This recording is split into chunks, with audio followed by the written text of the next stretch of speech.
পুরাতন মালদা ব্লকের বলাতুলি কালুয়ারি মুসা হাই স্কুলে 43তম বার্ষিক ক্রীড়া প্রতিযোগিতা হয়ে গেল বৃহস্পতিবার। এদিন এই ক্রীড়া অনুষ্ঠানে জমজমাট আয়োজন চোখে পড়ে স্কুলের নিজস্ব ময়দানে।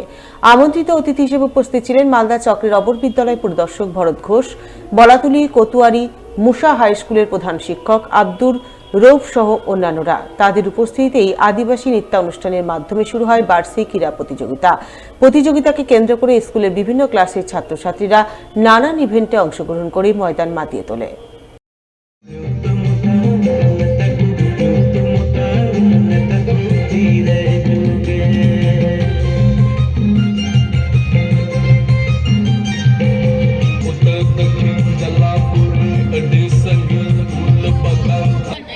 আচ্ছা 100 মিটার আগে 200 মিটার সবাই হাততালি দিয়ে পারভিন হাততালি দাও সবাই জোরে জোরে জোরে জোরে জোরে জোরে জোরে জোরে হাততালি দাও। প্রাইজ দিতে যাচ্ছেন আব্দুল সালাম সাহেব। 11 12 এর জোরে জোরে